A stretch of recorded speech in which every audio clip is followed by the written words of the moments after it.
Episode 230, Tangan Kotor Mencijikan.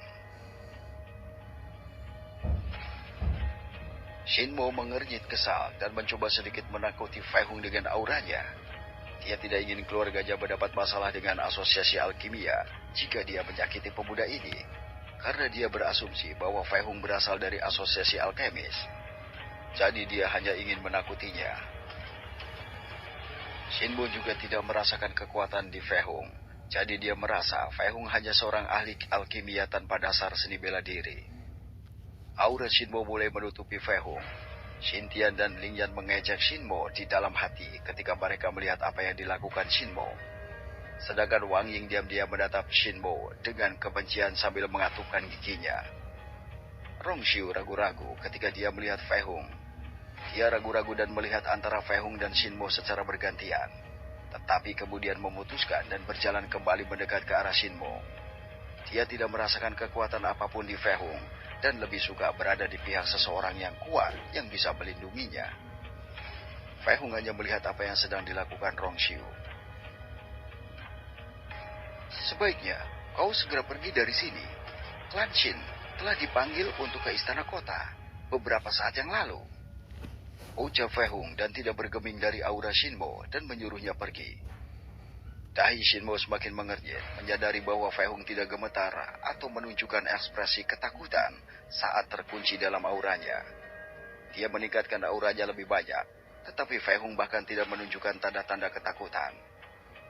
Fei Hung berhenti menatap Shinmo dan berjalan menuju Wang Ying. Fei Hung sedikit mengetuk dahi Wang Ying dengan senyum lucu. Kita harus pergi, Fei Hung berkata. Beritahu ayahmu bahwa klan Shin tidak akan diberi apa-apa. Wang Ying mengangguk dengan sedikit roda merah di pipinya. Fei Hung aja menggelengkan kepalanya dengan geli. Semua orang tercengang melihat interaksi antara Fei Hung dan Wang Ying. Apa hubunganmu dengan Nona Wang? Shinmo bertanya dengan kaku. Tatapannya benar-benar tertuju pada Wang Ying. Hah? Fei Hung menoleh melihat Shinmo dan kemudian berkata, dia adalah muridku. Wajah Wang Ying masih sedikit memerah, mencoba untuk tenang. Tapi kemudian dia meringis kecil saat dia mendengarkan Fei Hung. Yang lain terkejut mendengar Fei Hung dan melihat reaksi Wang Ying. Mereka semakin bingung dan bahkan mulai mempercayainya. Itu tidak mungkin benar, Shinmo berkomentar kaku tanpa ingin mempercayainya. Nona Wang, apakah itu benar? Shinmo bertanya pada Wang Ying karena tidak percaya. Wang Ying bahkan tidak menjawab, mengabaikannya sepenuhnya. Nona Wang, bisakah kau memberiku kesempatan? Shinmo menghela nafas dan segera menunjukkan senyum wibawanya lagi. Dia sangat menyukai Wang Ying sekarang dan tidak ingin siapapun mencuri perhatiannya.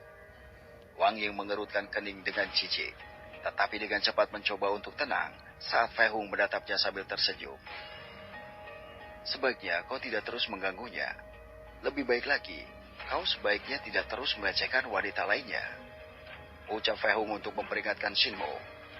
Bibir Shinmo seakan terkilir karena kesal mendengar kata-kata Fei Hung.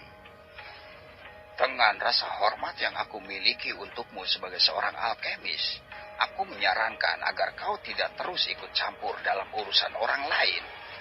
Selain itu, hubunganmu dengannya hanya sebatas sebagai guru dan murid. Hanya itu. Atau apakah ada hubungan lain yang memungkinkan kau ikut campur? Shinmo bertanya pada Fei Hung dengan sinis. Api amarah dalam dirinya telah menyelimuti hatinya melihat Wang Ying begitu dekat dengan seorang pria. Fei Hung mengangkat alisnya dan tanpa berpikir, dia meraih tangan lembut Wang Ying dan berkata dengan senyum lebar. Dia juga wanitaku. Sambil menatap Shinmo dengan mengejek. Semua orang tercengang mendengar jawaban Fei Hung dan melihat bahwa dia dengan berani mengambil tangan Wang Ying. Wang Ying sekarang tidak bisa mengendalikan detak jantungnya yang tak henti-hentinya ketika akhirnya rona merah menyebar ke seluruh kulitnya. Fei Hung lalu memandang Shinmo dan orang-orang di belakangnya dengan mengejek. Segera Fei Hung mulai berjalan dengan Wang Ying tanpa melepaskan tangannya. Fei Hung lalu berdiri dekat dengan Xintian dan Lingyan saat dia memberitahu mereka. Pada saat dibutuhkan dan situasi yang merugikan, hanya orang yang dapat dipercaya yang akan tinggal di sisimu. Meskipun mereka mungkin menemukan akhir hidup mereka, jika saat kalian membutuhkan mereka.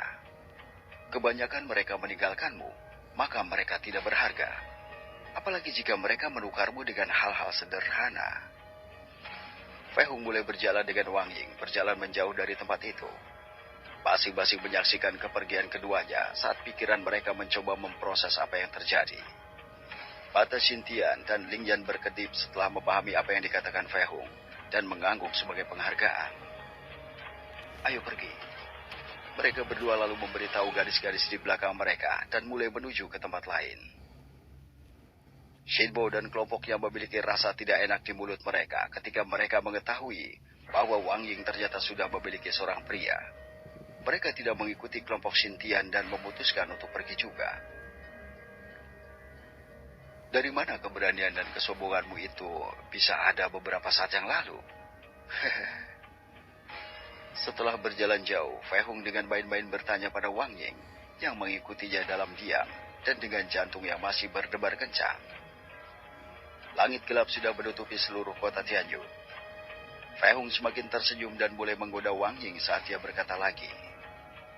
Jangan sentuh aku dengan tangan kotor menjijikan itu.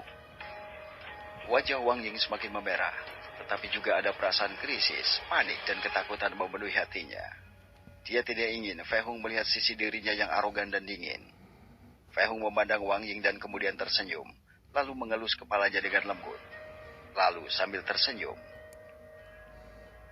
Kepribadianmu lah yang membuatmu berbeda dari orang lain. Siapapun yang mencintaimu harus menerima segalanya tentangmu tanpa memandang rendah dirimu. Jangan coba sembunyikan siapa dirimu. Fei Hung tidak terlalu menyukai sisi Wang Ying itu. Dia juga arogan dan jauh lebih dari sikap Wang Ying. Sisi itu membuatnya menunjukkan bahwa dia benar-benar bangga, tidak ingin diintimidasi oleh orang lain. Wang Ying merasa bahwa batu di hatinya menghilang sepenuhnya ketika dia mendengar kata-kata Fei Hung.